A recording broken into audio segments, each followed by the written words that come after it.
दोस्तों, एक बार महात्मा गौतम बुद्ध के एक शिष्य ने पूछा कि कृपया हमें यह बताइए कि कर्म क्या है और कर्म किसे कहते हैं। तो उसके बाद महात्मा बुद्ध ने अपने शिष्य से कहा कि कर्म को समझने के लिए तुम्हें एक कहानी सुनाता हूँ। इस कहानी से तुम समझ जाओगे कि कर्म क्या है और कर्म किसे कहते हैं। दोस्तों, बुलंदशहर का एक राजा था जो अपने मंत्री के साथ घोड़े पर बैठकर अपने राज्य का भ्रमण कर रहा था। राज्य का भ्रमण करने के बाद राजा एक दुकान के पास रुक गया और रुकने के बाद राजा ने अपने मंत्री से कहा कि मंत्री, मालूम नहीं क्यों, लेकिन मुझे लगता है कि इस दुकानदार को कल के कल फांसी की सजा सुना दूं और मुझे इसे मृत्यु दंड देने की इच्छा हो रही है। उसके बाद मंत्री ने राजा से इसका कारण पूछ पाते इससे पहले राजा आगे निकल गया। मंत्री ने इसका कारण पता करने के लिए अगली सुबह वेश बदलकर आम जनता का रूप धारण करके उस दुकानदार के पास पहुंचा। वैसे तो दुकानदार चंदन की लकड़ियां बेचने का काम करता था। मंत्री ने दुकानदार से पूछा कि भाई, आपका काम कैसे चल रहा है। दुकानदार ने कहा कि भाई, बहुत ही बुरा हाल चल रहा है। लोग दुकान पर आते हैं, चंदन को सूंघते हैं और फिर उसकी प्रशंसा तो बहुत करते हैं, लेकिन खरीदता कोई भी नहीं। और उसने आगे बताया कि मैं सिर्फ इसी इंतजार में हूँ कि कब हमारे राज्य के राजा की मृत्यु हो जाए और उनके अंतिम संस्कार के लिए मेरी दुकान से बहुत सारी चंदन की लकड़ियाँ खरीद ली जाएं और शायद इसी से मेरी चंदन की लकड़ियाँ बेचने के व्यापार में थोड़ी बढ़ोतरी हो जाए और मेरा व्यापार भी अच्छा हो जाएगा। दोस्तों, इसके बाद मंत्री को सब बात समझ में आ गई कि यही वो निगेटिव यानी कि नकारात्मक विचार है जिसने राजा के मन को भी नकारात्मक बना दिया है। दोस्तों, वो मंत्री बहुत ही बुद्धिमान और होशियार था। उसने सोचा कि मैं थोड़ी बहुत इस दुकानदार से चंदन की लकड़ियाँ खरीद लेता हूँ। उसने दुकानदार से पूछा कि क्या मैं आपकी दुकान से थोड़ी बहुत चंदन की लकड़ियाँ खरीद सकता हूँ। दुकानदार यह सुनकर बहुत खुश हो गया और उसने सोचा कि चलो, इतने समय से कुछ भी नहीं बिक रहा था। और उसके बाद उस दुकानदार ने उस चंदन की लकड़ियों को अच्छी तरह से पैक करके उस मंत्री को दे दिया। दोस्तों, उसके बाद मंत्री अगली सुबह राजा के दरबार में पहुंच गया और उसने राजा से कहा कि राजा, वो जो दुकानदार है ना, उसने कुछ चंदन की लकड़ियां आपको तोहफे के रूप में भेजी हैं। यह बात सुनकर राजा बहुत खुश हुआ और मन ही मन सोचने लगा कि मैं बेकार में ही उस दुकानदार के बारे में गलत सोच रहा था। और उसने चंदन की लकड़ियों को हाथ में लिया और उसने लकड़ियों को बहुत ही अच्छी तरह सूंघ लिया। उसमें से बहुत ही अच्छी सुगंध आ रही थी। दोस्तों, राजा इससे बहुत ही ज़्यादा खुश हुआ और उसने मंत्री के हाथों दुकानदार के लिए कुछ सोने के सिक्के भेज दिए। उसी आम जनता का रूप धारण कर मंत्री अगली सुबह उस दुकानदार के पास गया और उसने वह सोने के सिक्कों को उस दुकानदार को दे दिया। दुकानदार बहुत खुश हुआ और मन ही मन उसने सोचा कि बेवजह अपने राजा के बारे में गलत सोच रहा था। राजा तो बहुत ही ज़्यादा दयालु है। और यहीं पर महात्मा बुद्ध ने कहानी को ख़त्म किया। ये कहानी जब ख़त्म हुई तब गौतम बुद्ध ने अपने शिष्यों से कहा कि अब आप बताएं कि कर्म क्या होता है। तब गौतम बुद्ध के सभी शिष्यों ने जवाब देते हुए कहा कि शब्द ही हमारे कर्म होते हैं और हम जो भी काम करते हैं वही हमारे कर्म होते हैं और जो हमारी भावनाएं होती हैं वही हमारे कर्म होते हैं। महात्मा गौतम बुद्ध के सभी शिष्यों के जवाब सुनने के बाद बुद्ध ने कहा कि आपके विचार ही आपके कर्म हैं।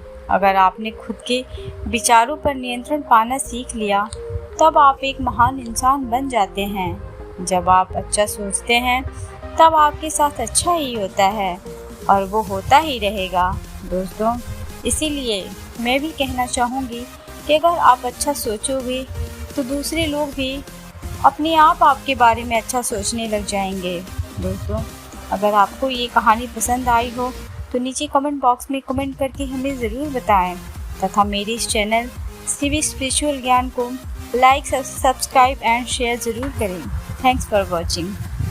दोस्तों, एक जंगल में एक काला कौवा रहता था और वो अपने काले रंग से बहुत परेशान था।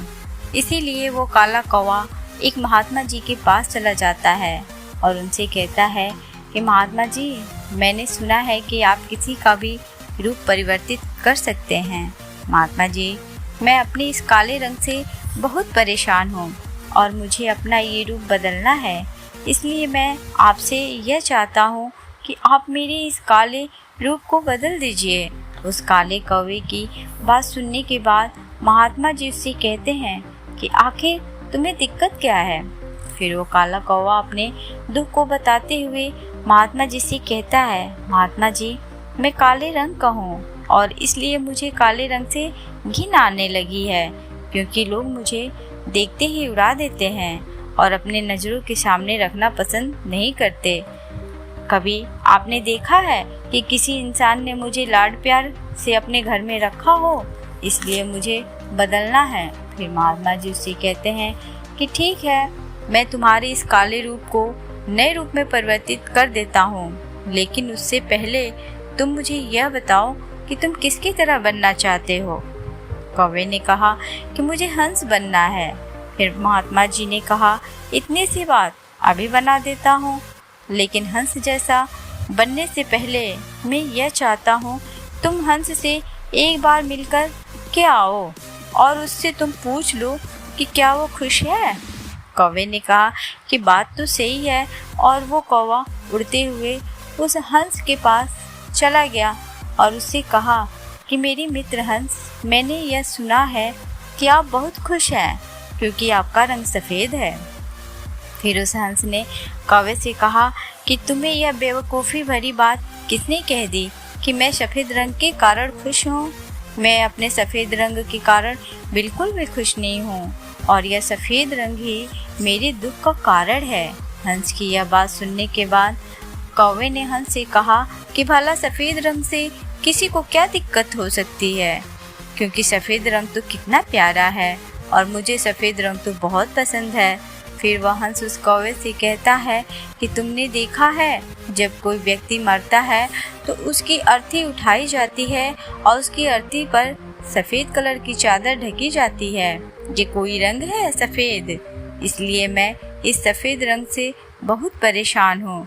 अगर मुझे कभी अपना रूप बदलने का मौका मिल जाए तो मैं अपने रूप को अवश्य बदल दूँगा।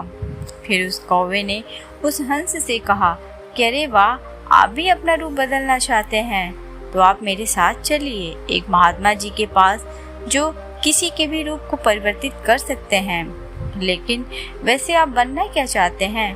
फिर उस हंस ने कहा कि मैं तो तोता बनना चाहता हूँ, क्योंकि तोते की लाल रंग की चोंच और बाकी का शरीर हरे रंग का है, इसलिए मैं तोता बनना चाहता हूँ।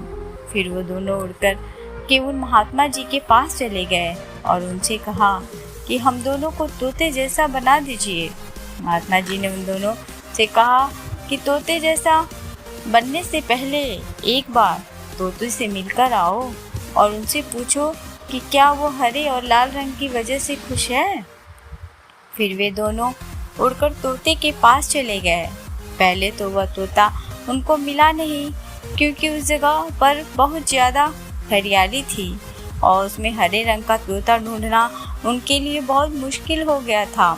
बड़ी मुश्किल से एक तोता उनको मिल गया।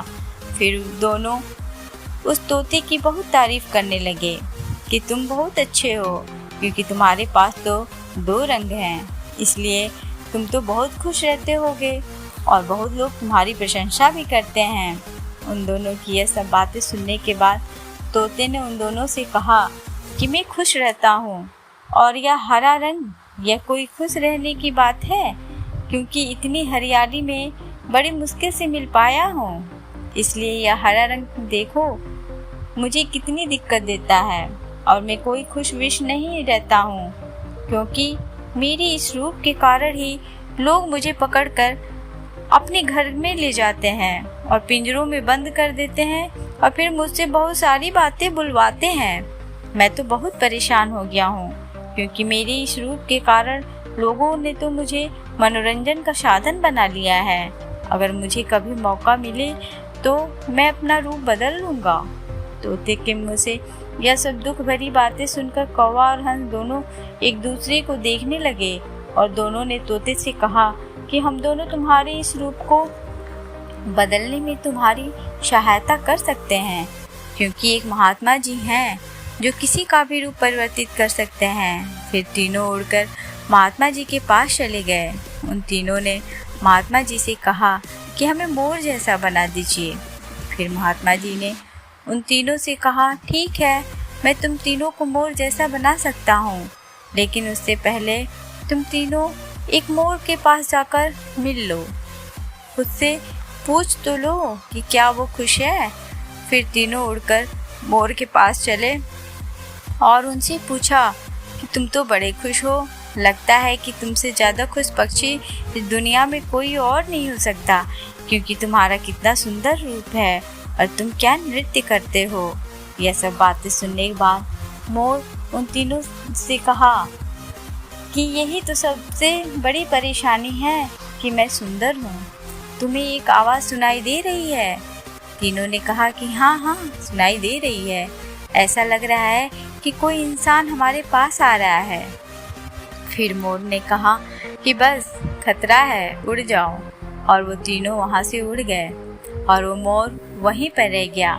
फिर उसके बाद एक तीर आया और आकर उस मोर को लग गया और वो मोर छटपटाते हुए तीनों से कहने लगा, सुन लो, जिस हाल में हो उस हाल में ही खुश रहो, क्योंकि मैं इतना सुंदर हूँ इसलिए तो मेरा शिकार कर लिया जा रहा है और मेरे मरने के बाद मेरे पंखों को निकाल कर बाजार में बेच दिया जाएगा। और फिर उस मोर ने कौवे से कहा कि तुम सबसे ज़्यादा खुश हो। फिर उस कौवे ने कहा, वो कैसे? मोर ने कौवे से कहा कि तुमने कभी सुना है कि कभी कोई इंसान कौवे को खा रहा है? इंसान मुर्गी के बच्चों को खा लेता है, लेकिन कौवे को कभी नहीं खाता है। इसलिए तुम सुरक्षित हो, क्योंकि तुमसे किसी को मतलब ही नहीं है और तुम अपने हाल में खुश हो। लेकिन दिक्कत यह है कि तुम अपनी तुलना दूसरों से करने लगते हो और तुम दुखी होते हो। दोस्तों, यह कहानी इन पक्षियों की नहीं है, बल्कि आपकी और हमारी है। हम जिस हाल में हैं उस हाल में हमें खुश रहना चाहिए। अगर हम अपनी तुलना किसी और से करते रहेंगे तो इस तुलना का कोई अंत नहीं होता है, क्योंकि तुलना हमारे सुखों का अंत करने लगती है। दोस्तों, इसीलिए कभी भी अपनी तुलना किसी और व्यक्ति से कभी ना करें, क्योंकि आप हमेशा याद रखना कि सूर्य और चंद्रमा इन दोनों का अपना अपना महत्व होता है और इसलिए इन दोनों की एक दूसरे से तुलना कभी नहीं की जा सकती है, क्योंकि दोनों में से जिसका जब समय आता है तभी वह चमकता है। दोस्तों, अगर मेरा यह उद्धरण आपको पसंद आए तो प्लीज़ मेरे चैनल को सब्सक्राइब, लाइक एंड शेयर ज़रूर करें। Thanks for watching.